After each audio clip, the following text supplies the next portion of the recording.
ॐ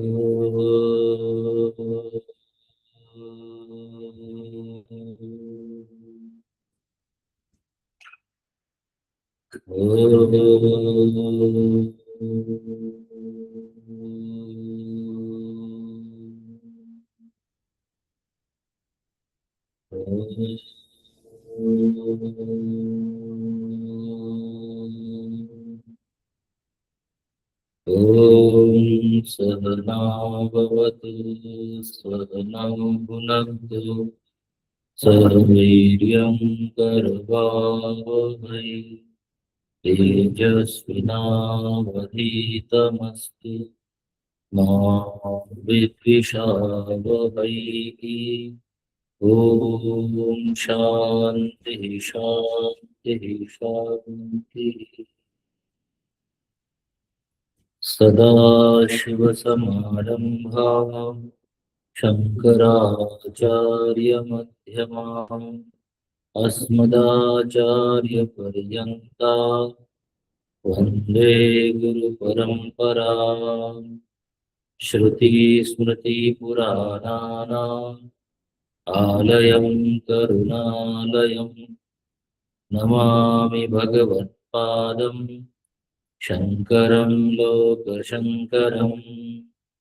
शङ्करं शङ्कराचार्यं केशवं बादरायणं सूत्रभाष्यकृतौ वन्दे भगवन्तौ पुनः पुनः।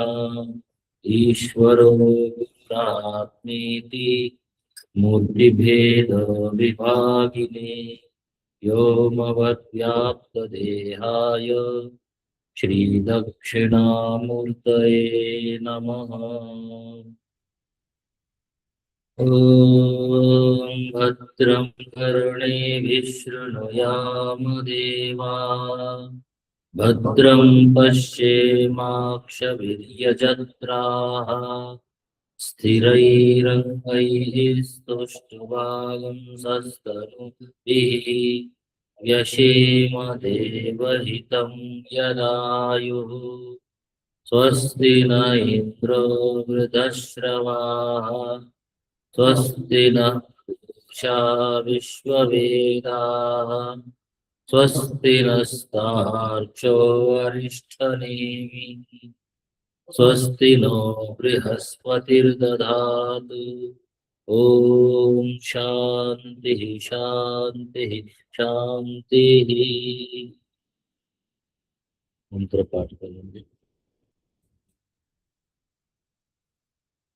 ओमिति तदक्षरमिदं सर्वम्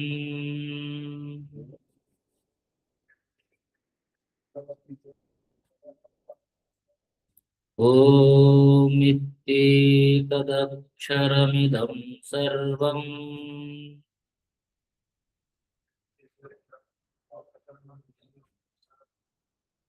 तस्योपव्याख्यानम् भूतं भवत् भविष्यद् इति।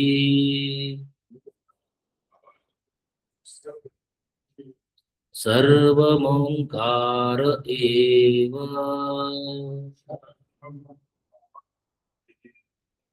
यच्चान्यत्रिकालातीतम्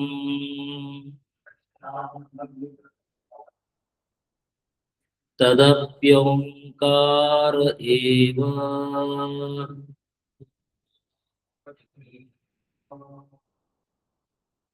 ओम इति एतद् अक्षरम् इदं सर्वम् इति यत् इदम् अर्थजातम् अभिधेयभूतं तस्य अभिधान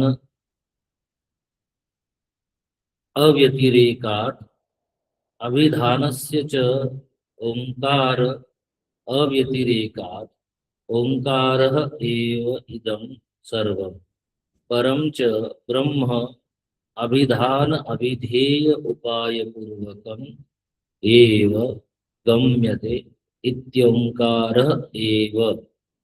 तस्यैतस्य परापर ब्रह्म रूपस्य अक्षरस्य ओम इति एतस्य उपव्याख्यानम ब्रह्म प्रतिपत्ति उपायत्वात् ब्रह्म समीपतया विस्पष्टम प्रकथनम उपा उपव्याख्यानम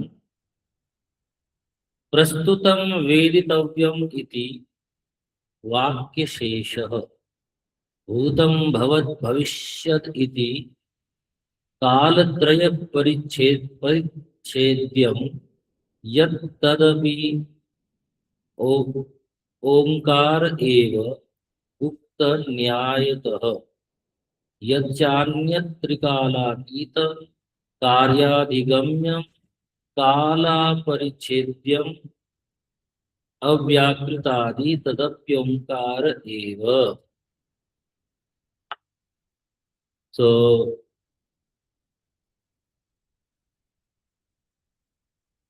ओंकार के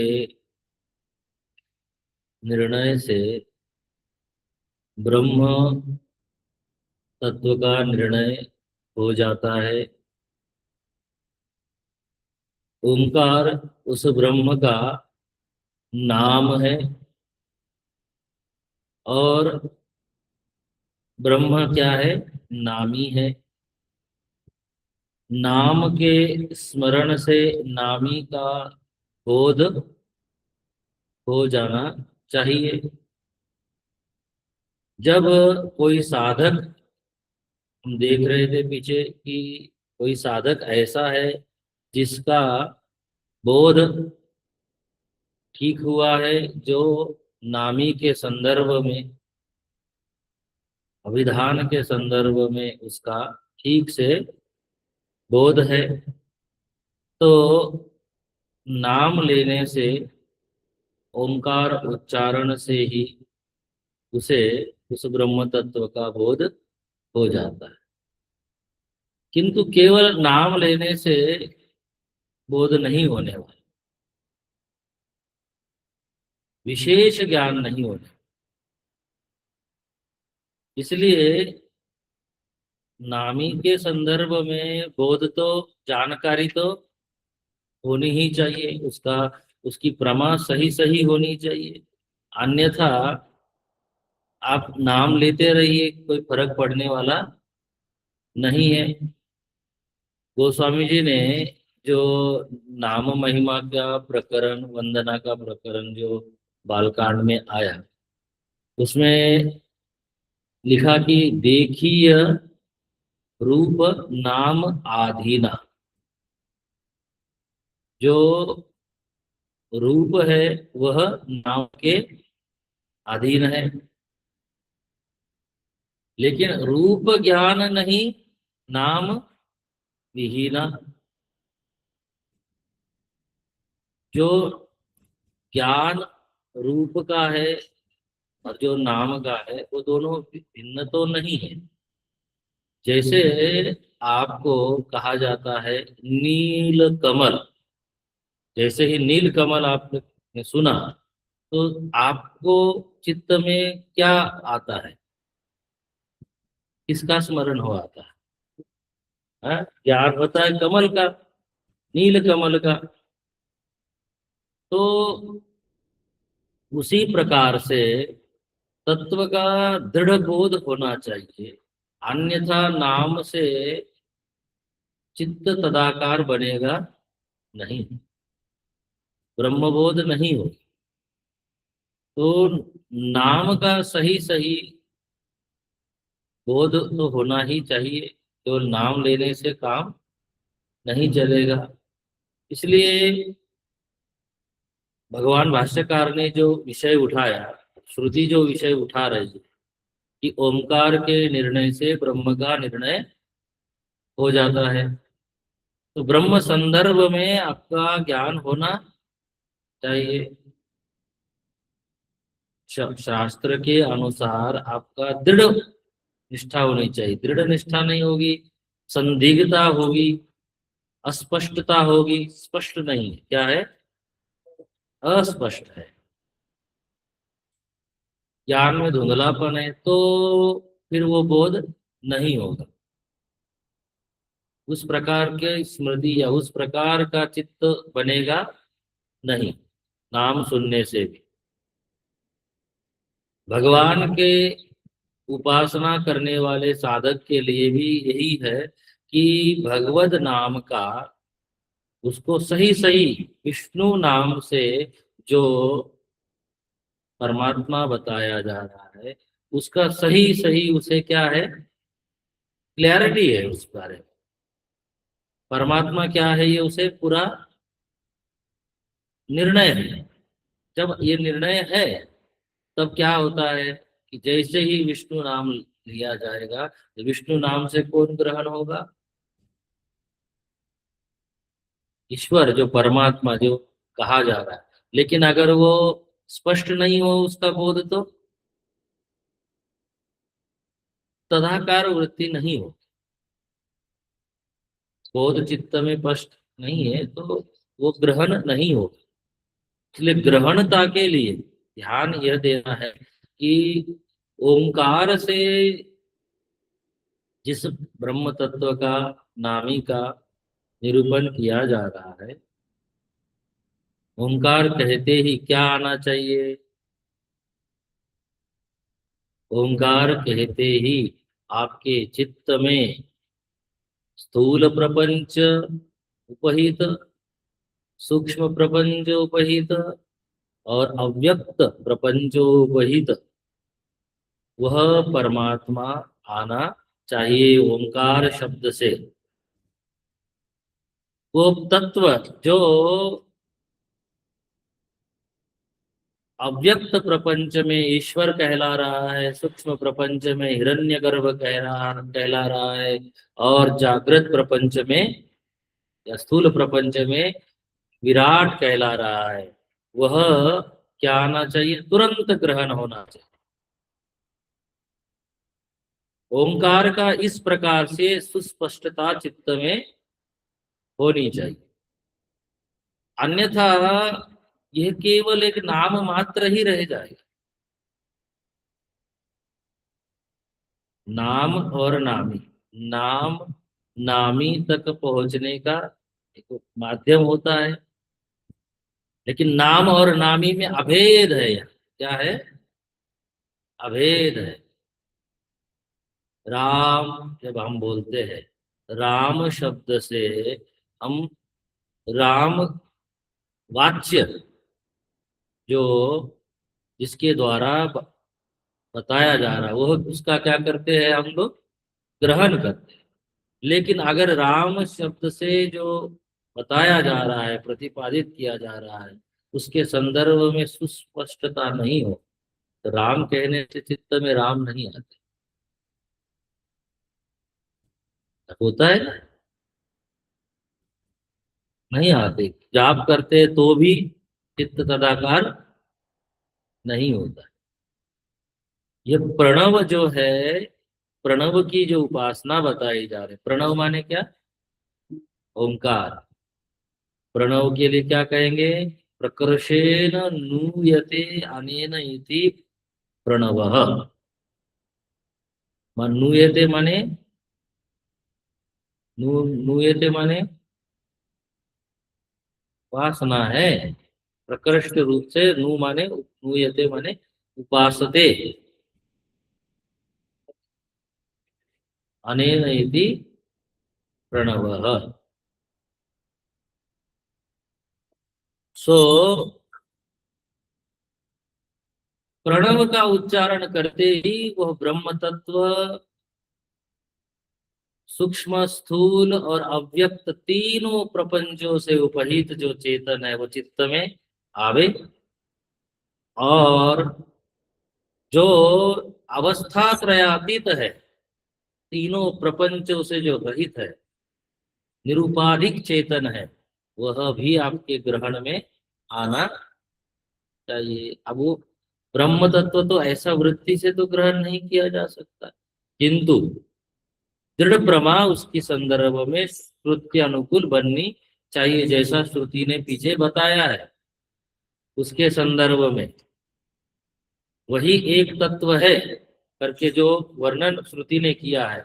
शुद्धि का जैसा प्रतिपादन हुआ है वैसा ही आपके चित्त में दृढ़ ज्ञान होना चाहिए। तो उच्चारण से फिर आपका बिल्कुल जैसे ही ओंकार बोला जा रहा है तो चित्त कहाँ जा रहा है, उस ब्रह्म तत्व को ही ग्रहण कर रहा है। लेकिन जब तक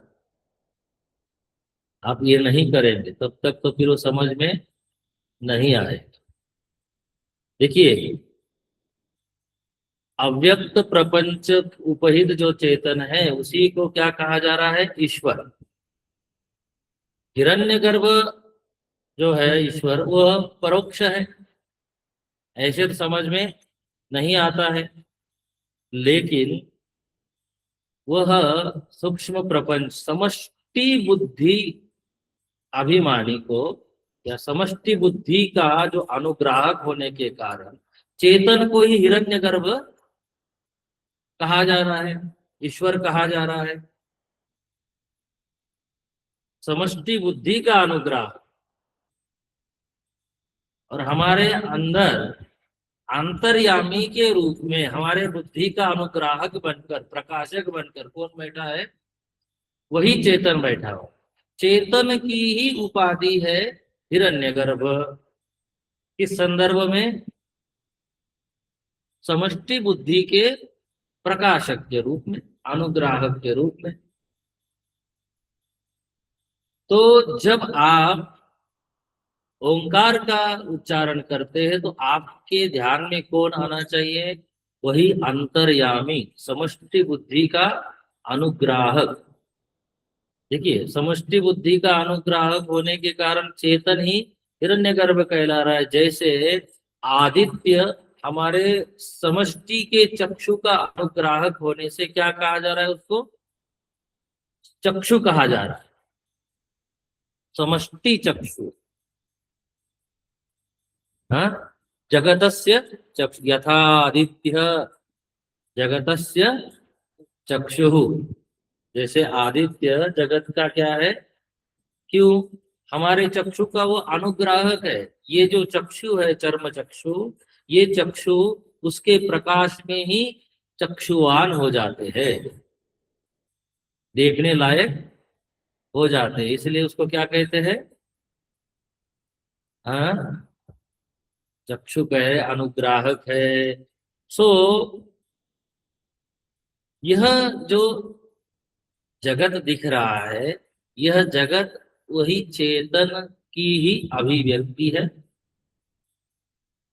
ओंकार का उच्चारण से, ओंकार शब्द जब आप सुनते हैं बोलते हैं तो आपको ग्रहण किसका होना चाहिए, अभी नहीं हो रहा है। हम अपनी स्थिति को अगर आगे देख ले तो अभी नहीं हो रहा है। क्यों नहीं हो रहा है, हमें ओंकार बोलने के बाद इस रूप में उस ब्रह्म का ग्रहण अभी क्यों नहीं हो रहा है। अभी विचार में स्पष्टता नहीं है, अभी दृढ़ता नहीं है, चिंतन उस दृष्टि से होता ही नहीं। अभी उपासना साधना उस तरफ हुई ही नहीं, उस दिशा में बढ़ी ही नहीं। और अभी भी अगर आपको मनन करना पड़ रहा है, ग्रहण नहीं हो रहा है, तो फिर भाई अभी दिल्ली आपके लिए, हमारे स्वामी जी बोलते थे कि अभी दिल्ली बहुत दूर है। अभी अगर आपको मनन करना पड़ रहा है इस विषय के ऊपर, तो अभी बहुत पापड़ बेलने पड़ेंगे, अभी बहुत मेहनत करनी पड़ेगी। ग्रहण अगर तत्काल नहीं हो रहा है, मनन करना पड़ रहा है इस विषय के ऊपर, तो समझ लीजिए अभी हमारा वो तैयारी नहीं। तो इससे हताश होने की जरूरत नहीं। आप ये मत समझिए कि स्वामी जी तो फिर नेगेटिव ही बात कर देते हैं। हताश होने की जरूरत नहीं है। इसका तात्पर्य यह है कि आपको मेहनत ज्यादा करनी चाहिए, आपको चिंतन अपना बढ़ाना चाहिए, साधना बढ़ानी चाहिए, आपका ध्यानाभ्यास पढ़ना चाहिए, स्वाध्याय पढ़ना चाहिए। ग्रंथ का अध्ययन, चिंतन, मनन, निधिध्यासन क्या होना चाहिए? वृद्धि होनी चाहिए उसमें। नहीं हो रहा है, चित्त बहिर्मुखी है, तो इसमें दोष साधक का है, प्रमाता का दोष है। किसका दोष है? हाँ, प्रमाण का दोष नहीं। प्रमाण तो अपनी बात बता ही रहा है, शास्त्र अपनी बात बता ही रहा है। दोष कहाँ है? प्रमाता में दोष। वो क्या कह रहे हैं कि जब इस रूप में बोलते ही ओंकार का ग्रहण होने लग जाता है, तो जो नाम है, हाँ, केवल नाम बोलने से काम नहीं चल रहा है। बहुत बार फिर नाम से इतना फायदा नहीं होता। लेकिन अगर नामी के संदर्भ में आपकी सुस्पष्टता है, तो नाम उसका लेने से नामी का ग्रहण हो जाता है। इसी प्रकार से ओंकार के ग्रहण से ब्रह्म का ग्रहण हो जाता है। तो देखिए क्या कहते हैं, श्रुति कह रही है कि ओम इति एतत्, कल हमने थोड़ा इसे देखा था। ओम इति एतत् अक्षरम इदम सर्वम। ये जो ओंकार है, ये सब का सब क्या है? इदम के रूप में जो कुछ दिख रहा है वो सब का सब ओंकार ही है। अभिधान रूप है। ठीक है। क्या कह रहे हैं? ये जो ब्रह्म है, ये भी ओंकार रूप ही है। ठीक है, देखिए क्या कह रहे हैं। ओम इति एतदाक्षरम सर्वम इति।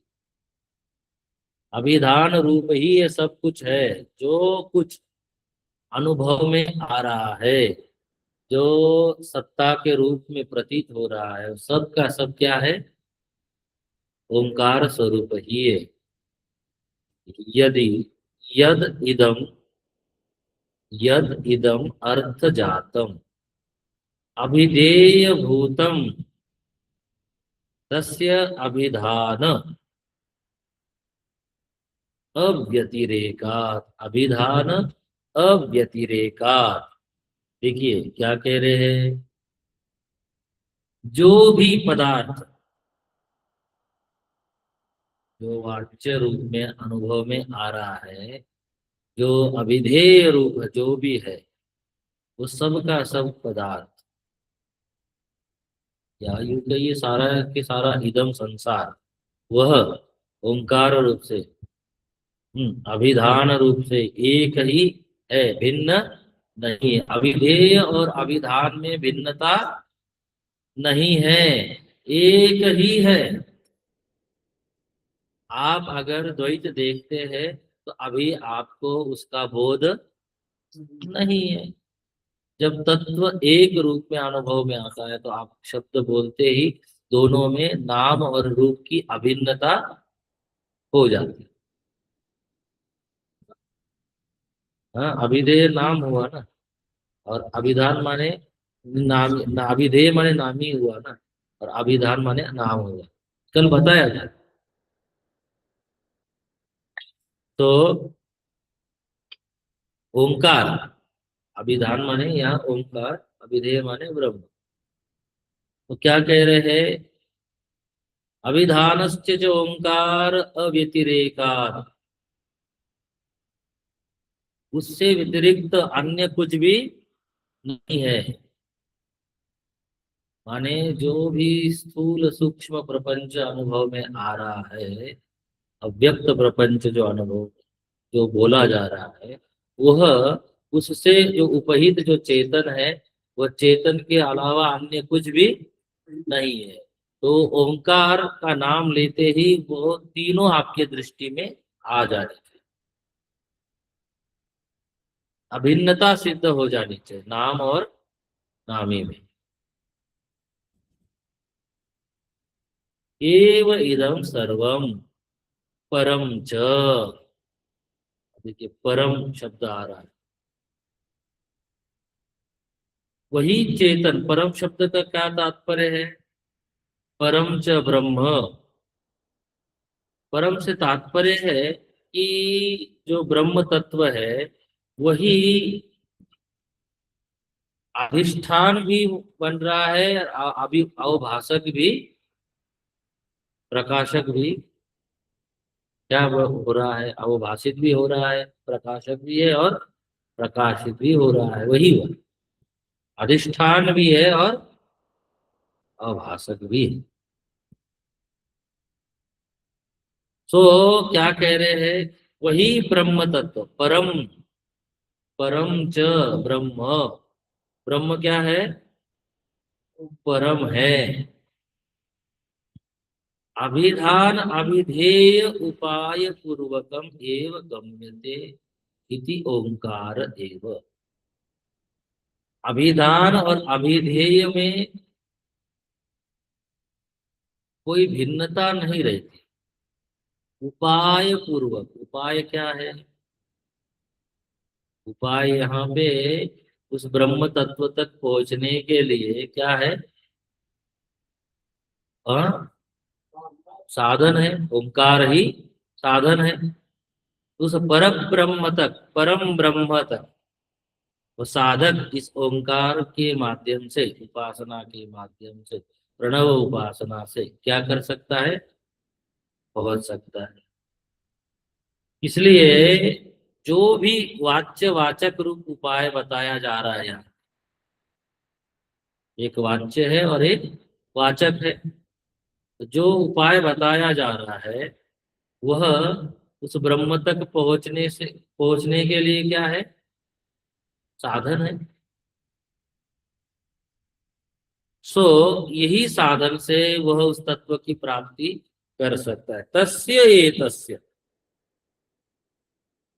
तस्य एतस्य परापर ब्रह्म। पर और अपर। पर क्या है? शुद्ध ब्रह्म। और अपर क्या है? अजी, हाँ, औपाधिक ब्रह्म, कार्य ब्रह्म। तो नाम रूप माने वही क्या बोलते हैं, जो प्रपंच है, प्रपंचोपहित चैतन्य को ही, कार्य ब्रह्म को ही अपर ब्रह्म कहा जाता है ना। सो पर अपर ब्रह्म रूपस्य अक्षरस्य, ये अक्षर क्या है? पर अपर ब्रह्म रूप ही है अक्षरस्य। ओम इति तस्योप व्याख्यान। ओम रूप से ही श्रुति उसका क्या कर रहा है? उपव्याख्यान। उपव्याख्यान माने देखिए, जो ब्रह्म के समीप ले जाए। लेक्चर हुआ, व्याख्यान हुआ, प्रवचन हुआ, और प्रवचन होने के बाद जब बाहर निकले गेट से तो बोले क्या सुन के आए? बोले कि वो तो सुनाने वाले को ही मालूम क्या सुना हमने, हमें कुछ भी मालूम नहीं है। हाँ जी। व्याख्यान, प्रवचन वह जो आपको ब्रह्म के समीप ले जाए, ब्रह्म तक पहुंचाए, उसका नाम क्या है? ब्रह्म उपव्या उपव्याख्यान, या ओम इति तस्य उपव्याख्यान। ये ब्रह्म तत्व का उपव्याख्यान यही है कि ओंकार रूप से किया जा रहा है कि वो आपको ब्रह्म तक पहुंचाए। अगर वो प्रवचन ब्रह्म तक नहीं ले जाता, हाँ, ग्रंथ पढ़ते हैं, पढ़ रहे थे कुछ और पढ़ लिए कुछ, कुछ लोग उल्टा ज्ञान भी होता है, विपरीत ज्ञान भी होता है। पढ़ते कुछ है और अर्थ कुछ का कुछ निकाल लाते हैं। कभी कभी लगता है कि भाई ये लोग क्या, यही, ये अभी तो इस व्यक्ति ने पढ़ा था। गीता की इतनी टीकाएं है, आप लोग पढ़ते हैं, एक व्यक्ति की गीता की टीका है, वहाँ बड़ा नाम है, नाम मैंने लो। गीता का एक श्लोक है, कर्म, विकर्म, अकर्म, ये शब्द आता है ना एक श्लोक में। किम कर्म कर्मेति, ये शब्द कर्म क्या है, अकर्म क्या है, हाँ, विकर्म क्या है, ये। अब वहां विकर्म का अर्थ उस व्यक्ति ने क्या किया है मालूम है? विशेष कर्म, विशेष कर्म। तो गीताकार की वाणी ही उसने गड़बड़ करा दी, और उसको पढ़ने वाले, फॉलो करने वाले अनेक लोग, उसको खुद को उच्चारण करना ठीक से नहीं आता गीता का। लेकिन ऐसे ऐसे लोग हैं कि उल्टे पुल्टे अर्थ करते हैं, तो फिर उससे तो यथार्थ बोधन नहीं हुआ। व्याख्यान वह जो यथार्थ का बोधन कराए। श्रुति यथार्थ का बोधन कराने के लिए, उस ब्रह्म तत्व का बोध कराने के लिए क्या कर रही है? व्याख्यान कर रही, किसका? ओंकार का। ब्रह्म का नहीं, किसका? ओंकार का व्याख्यान कर रही है, ब्रह्म तत्व की प्रतिपत्ति के लिए।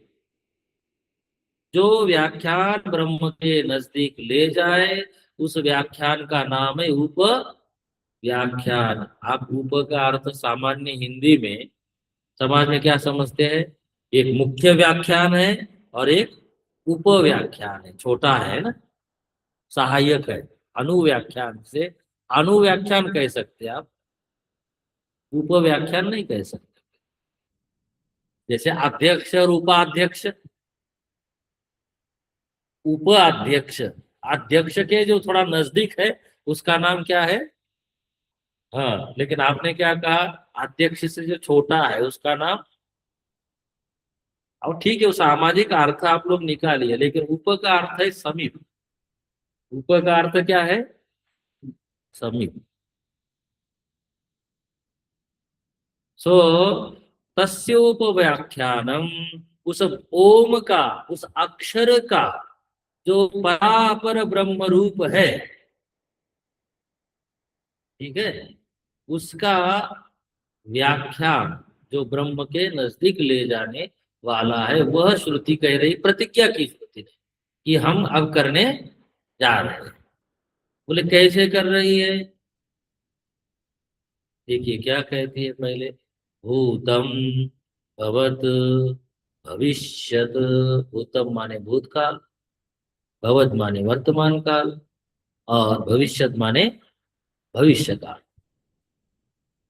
भूत, वर्तमान और भविष्य, तीन काल से परिच्छेद होता है।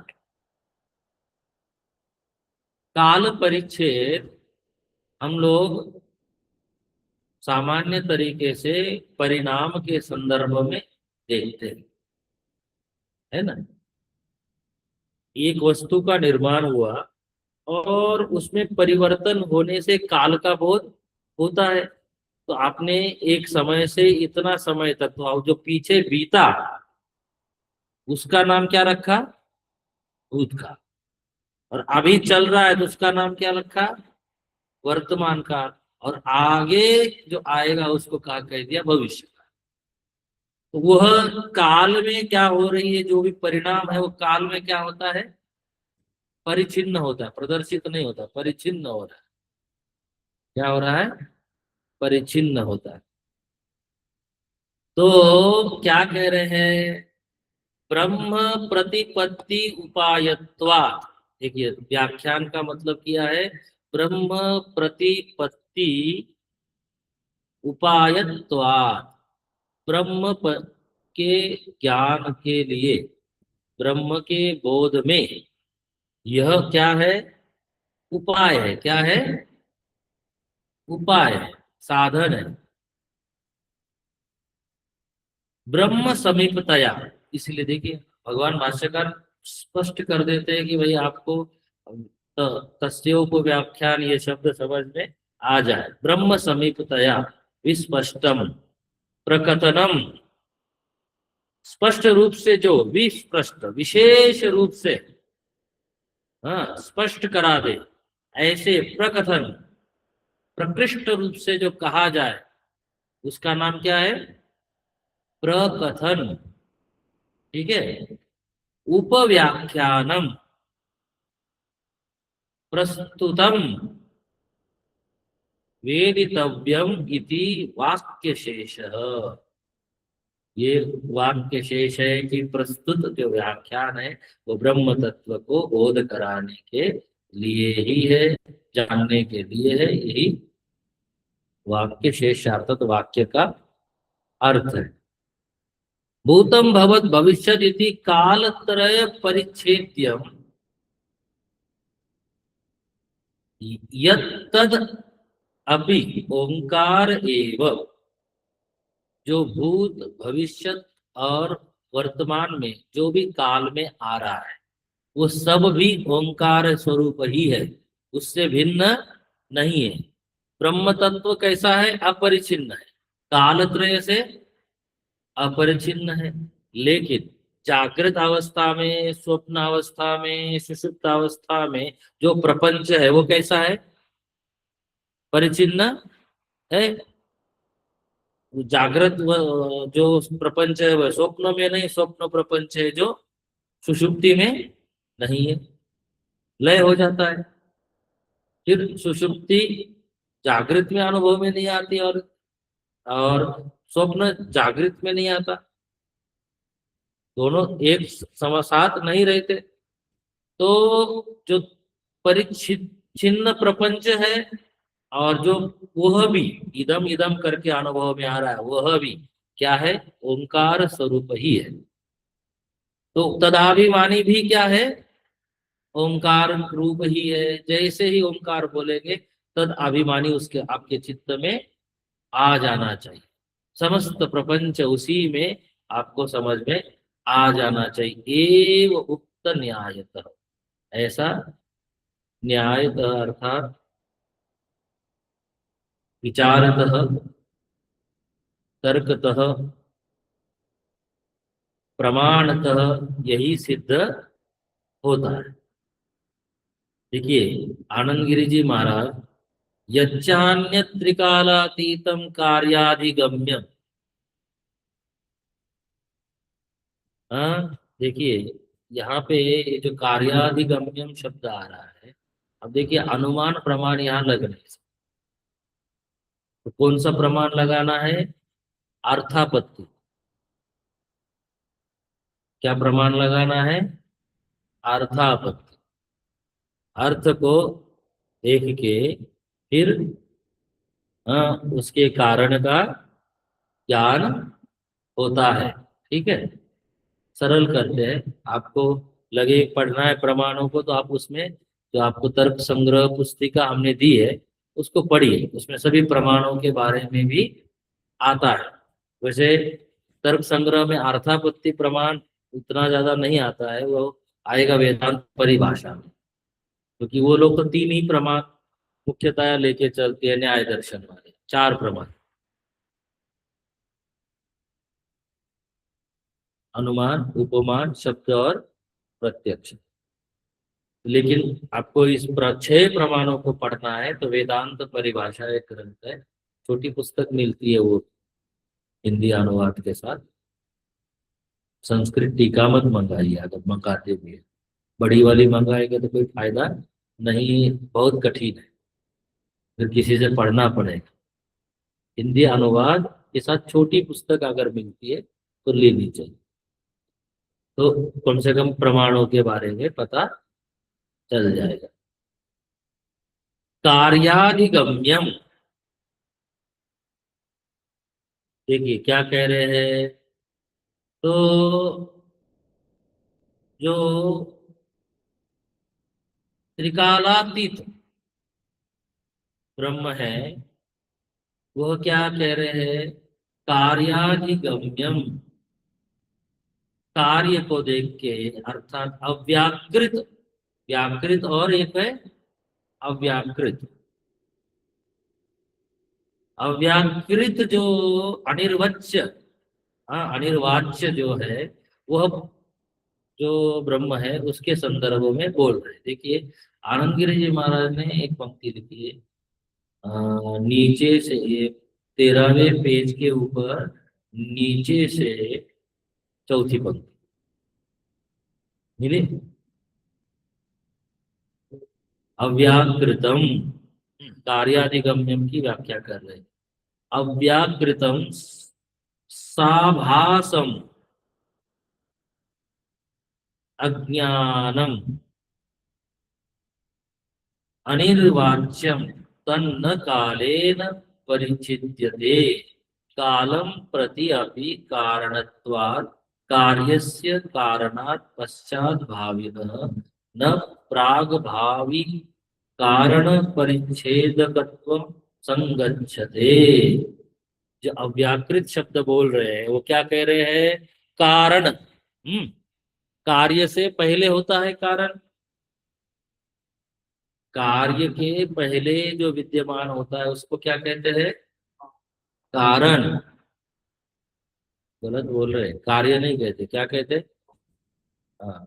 तो देखिए, तो अनिर्वाच्य है, क्योंकि अविद्या के बारे में जो अव्यक्त प्रपंच है उसके बारे में तो आप बता नहीं सकते। वो कैसा है? अनिर्वाच्य है। तो कह रहे हैं कि काल परिच्छेद्यम, काल अपरिच्छेद्यम, वहां काल की परिचिन्नता सही है। तो वह प्रपंच भी त्रिकालातीत, त्रिकालातीत जो है अव्याकृत, वह भी क्या है? कार्य भी और कार्य प्रपंच उपहित चैतन्य भी और अव्याकृत प्रपंच जो है वो क्या कह रहे हैं? ओंकार स्वरूप ही है, भूत भव और भविष्य। हाँ, सब का सब क्या है? ओंकार स्वरूप है। और यच्च अन्यत, अन्यत माने इन तीनों से जो परे है, त्रिकालातीत है। त्रिकाल कैसे समझते हैं? हाँ, तीन कालों का अनुभव कैसे कर रहे हैं जी? नहीं नहीं, परिणाम से नहीं। त्रिकाल जागृत स्वप्न और सुषुप्त, पहले तो आप तीनों इसी के अवस्था त्रय का ही विचार है इस ग्रंथ में मुख्य। हाँ, जागृत स्वप्न सुषुप्त तीन काल है ये। जो उससे भी क्या कह रहे हैं? त्रिकाल से परे जो ब्रह्म तत्व है, हाँ, वो भी क्या है? ओंकार स्वरूप ही है। ओम जब बोल रहे हैं तो ये तीनों व्यक्त प्रपंच, अर्थात जो स्थूल प्रपंच है, सूक्ष्म प्रपंच है और अव्यक्त प्रपंच है, तीनों से, तीनों प्रपंच और तीनों से उपहित चैतन्य, ये और इन तीनों से परे जो चेतन है, सब का सब क्या है? हाँ जी, ब्रह्म ही है, ओंकार स्वरूप ही है ये सब। हाँ जी। स्वप्न काल है कि नहीं है? सुषुप्त काल है कि नहीं है? जागृत काल है कि नहीं है? तो वो तो ठीक है, भूत भूत वर्तमान उसमें भी आप का देख लीजिए ना, उसमें भी तो आ रहा है कि वो तीनों काल ले लीजिए, भूत भविष्य और वर्तमान। लेकिन आप अपने संदर्भ में इस शरीर अभिमानी के, अंतःकरण अभिमानी के संदर्भ में जब विचार करेंगे, तो जागृत स्वप्न और सुषुप्त तीन प्रपंच आपको अनुभव में आता है। भूत भविष्य और वर्तमान तीन काल भी आपके अनुभव में आते हैं। तो जब तक आप देखते हैं तो इन तीनों से भी परे एक है ना। तो जब ओंकार बोला जा रहा था, आपके तीनों काल, तीनों अवस्थाएं, तीनों अवस्थाओं में जो प्रतिभाषित होने वाला प्रपंच है, तीनों अवस्थाओं का अभिमानी, और फिर देखिए एक तो व्यक्तिगत अनुभव अवस्थाभिमानी है और एक प्रपंचाभिमानी, ठीक है ना। एक है अवस्थाभिमानी जिसको हम व्यष्टि कह रहे हैं, ठीक है। और जो समष्टि प्रपंचाभिमानी है, उसके संदर्भ में भी तो नाम बदल रहे हैं उसके। तो ओंकार जब बोल रहे हैं तो ये सब कुछ आप उसमें आना चाहिए। जब ओम बोला जाएगा तो आपके चित्त में ये सुस्पष्ट रूप से ये सारी चीजें ओंकारमय है ऐसा समझ में आना चाहिए, भेद नहीं रहना चाहिए, ब्रह्म ही है। इस प्रकार से उपासना दृढ़ होने से भजन दृढ़ क्या हुआ? हाँ जी। थोड़ा सा लगता है तो विषय तो हो सकता है झपकी आ जाए, लेकिन झपकी नहीं आनी चाहिए। चित्त तो इसमें आपका अनुभव का विषय है। अगर इसको नहीं अनुभव करेंगे तो फिर क्या अनुभव करेंगे? वेदांत फिर क्या पढ़ेंगे? आप अपनी अवस्था के ऊपर ही विचार नहीं कर पाए, आगे तो इसी के ऊपर विचार है। ठीक है। तो क्या कह रहे हैं कि जितना व्यक्त अव्यक्त जो भी प्रपंच है सबका सब क्या है? ब्रह्म ही है। ब्रह्म से भिन्न कुछ भी नहीं है। ओम और ओंकार रूप में ही उसको ग्रहण करना है। इसीलिए श्रुति ने कहा सर्वम ओंकार एव। सब कुछ क्या है? ओंकार स्वरूप है। हाँ जी। हाँ, ओंकार ही है। अब देखिए, आनंद गिरी जी महाराज कहते हैं कि तदपि सर्वम ओंकार मात्रम वाच्यस्य वाचका व्यतिरेक अन्य वा, वा व्यतिरेकान्याय यार इत्यर्थ। माने कि व्यतिरेक न्यायात, अन्य नहीं है, वाचक व्यतिरेक न्यायात इत्यर्थ। अन्य कुछ है ही नहीं। अगर अन्य आप जानते हैं तो फिर अभी आपका जो ज्ञान है वो दृढ़ नहीं है। यही यहाँ पर कहना श्रुति चाहती है कि आप जो अनुभव करें वो कैसा करें? एक रूप से करें। थोड़ा सा अगला मंत्र देखते, इसका पाठ करिए। सर्वं ह्येतत् ब्रह्म,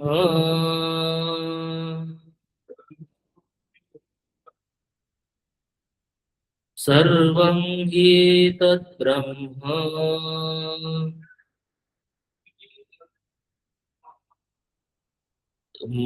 माँ जैसा लगने लगा आपका उच्चारण। ब्रह्म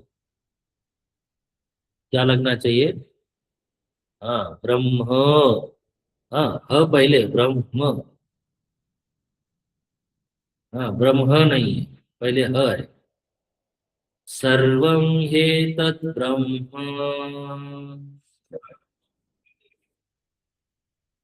अयम, फिर माँ क्यों बोलते? ब्रह्म अ। हाँ, ब्रह्मा नहीं है, क्या है? हाँ, उच्चारण सही करिए। उच्चारण सही करने से आपका समझ सही होगी। पढ़ते गलत है तो फिर समझ भी मिलावट वाली है। उच्चारण में मिलावट ना करिए। उच्चारण, इसी को शिक्षा कहा गया। तो तैत्तिरीय उपनिषद में क्या कहा गया? शिक्षा। वेद का उच्चारण सही से करना, ये क्या है? शिक्षा है। मात्रा बलम वर्ण स्वर, पढ़ा ना आपने? मात्रा बलम, बल कहाँ देना है, कौन सी मात्रा है, उसका कितना उच्चारण होना चाहिए। हाँ, ये समझ में आना चाहिए। बोलिए। सर्वं ह्येतत् ब्रह्म,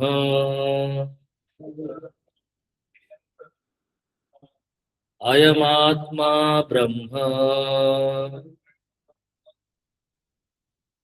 सोऽयमात्मा चतुष्पाद।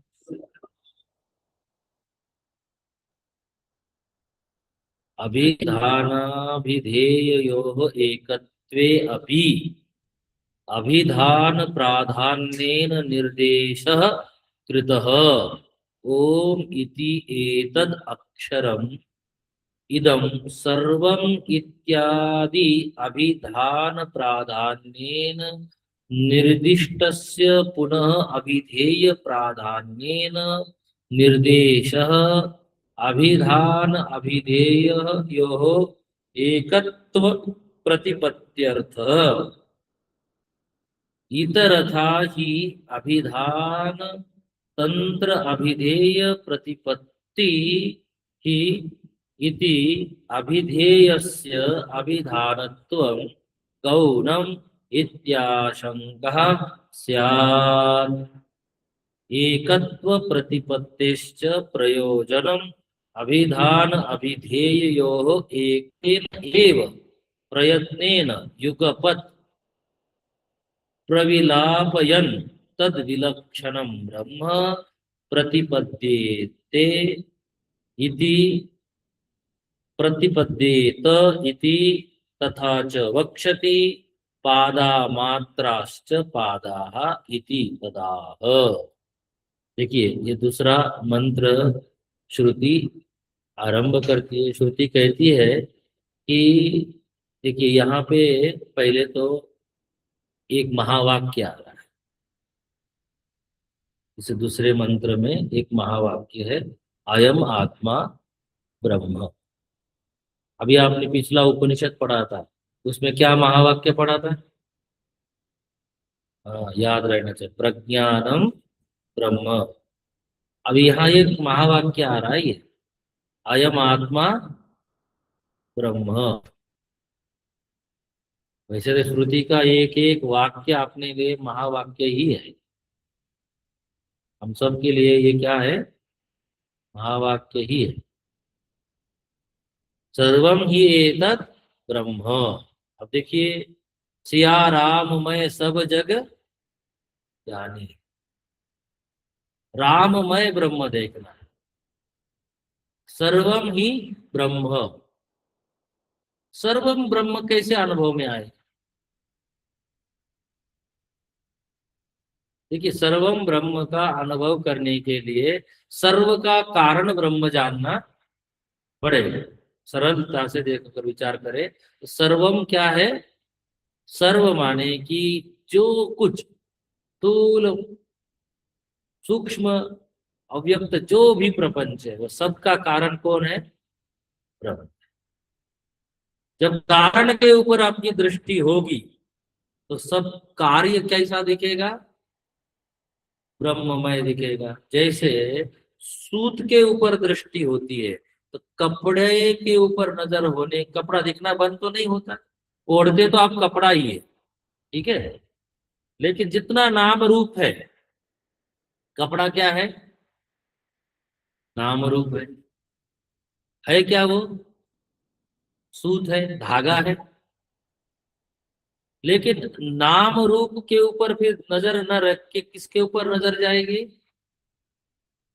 सूत के ऊपर। तो आपको ये समझ में आ जाएगा, सब का सब कपड़ा क्या है? धागा ही है, सूत ही है। वैसे ही जब कारण ब्रह्म के ऊपर दृष्टि होती है तो सारा ही प्रपंच कैसा दिखता है? ब्रह्ममय दिखता है, भगवतमय तभी दिखता है। हरि व्यापक सर्वत्र समाना। देखिए गोस्वामी जी इसका अनुवाद कैसे करते? हरि व्यापक सर्वत्र समाना। भगवान सर्वत्र व्यापक है। सर्वत्र कार्य दृष्टि से क्या सर्व शब्द प्रयोग किया जा रहा है? और वह सब में व्यापक कैसा है? कारण रूप से, अधिष्ठान रूप से। वह नहीं होगा तो कोई भी प्रपंच की सत्ता नहीं होगी, कोई भी वस्तु की सत्ता नहीं होगी। सत्ता रूप से वही विद्यमान। इस रूप से जब उस ब्रह्म को कोई व्यक्ति देखता है तो कह रहे हैं कि वो ब्रह्ममय ही देखता है। ब्रह्ममय जग देख, वो ब्रह्ममय ही जग देखता है, प्रभुमय जग देख। उसको आप क्या लिखते हैं गोस्वामी जी? प्रभुमय।